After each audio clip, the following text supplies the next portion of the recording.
कर नौचला Daisy crew, Daisy crew, Daisy crew, Daisy crew.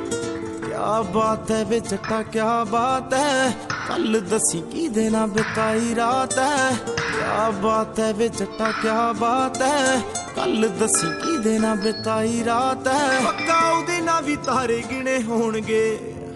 क्या बात है क्या बात है, बाचों ने हंजू खारे गिने होणगे।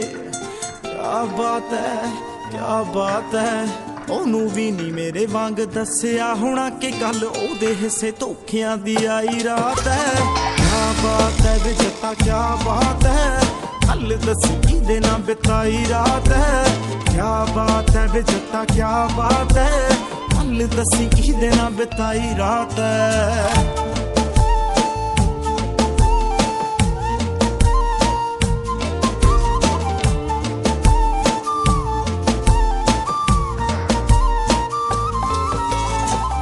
पक्का झूठा जिहा रोया होवेगा, फेर ओदे मोढे उत्ते सोया होवेगा। गल रस्मां तो जिस्मां ते मुक्की होनी है, ओ भी मेरे वांग अक चुकी होनी है। बाली परेशान वे मैं सोच के हैरान, चल ओदे नाल एक तां निभाई रात है। क्या बात है वे जट्टा क्या बात है, कल दसी की देना बिताई रात है। क्या बात है वे जट्टा क्या बात है, कल दसी की देना बिताई रात है।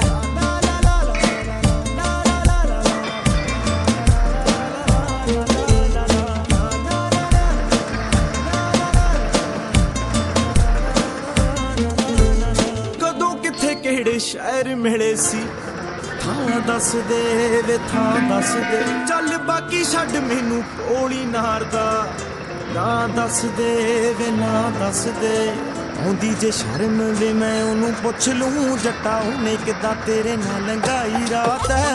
क्या बात है वे जट्टा क्या बात है, कल दसी की देना बिताई रात है। क्या बात है वे जट्टा क्या बात है, कल दसी की देना बिताई रात है।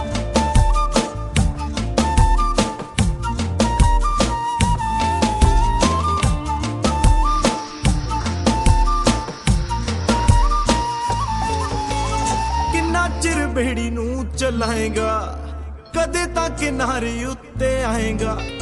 बाला भी ना मान कर सोहणिया, कदे ना कदे ता धोखा खाएगा। मन्निया तू लिखने दा शौकी सोहणिया, पर औजले मैं तेरे उत्ते गाई रात है। क्या बात है वे जट्टा क्या बात है, कल दसी की देना बिताई रात है। क्या बात है वे जट्टा क्या बात है, कल दसी की देना बिताई रात है।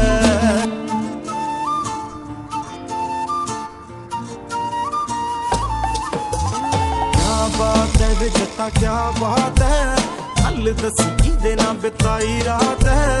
क्या बात है वे जट्टा क्या बात है, कल दसी की देना बिताई रात है। जो भी उस रात बोल गया शराब का सरूर होगा।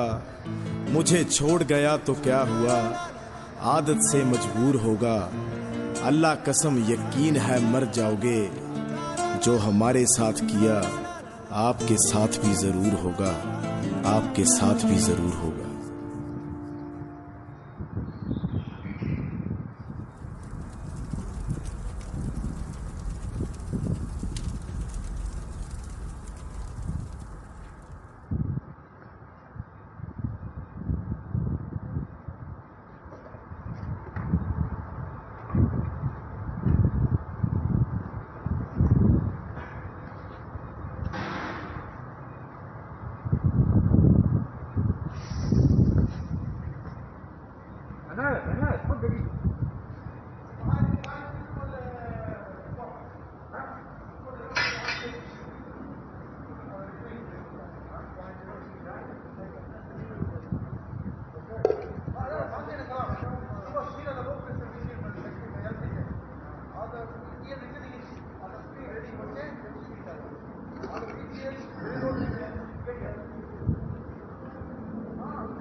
Okay, Sora.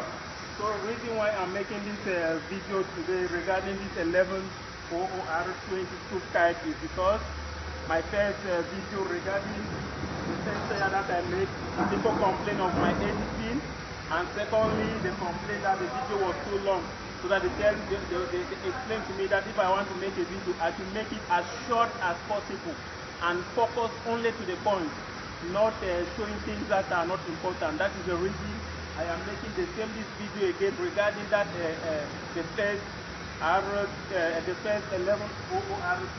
because the first video there were some little mistakes and errors. So today I try to start it from square one by applying the powder, everything, trying to make it short as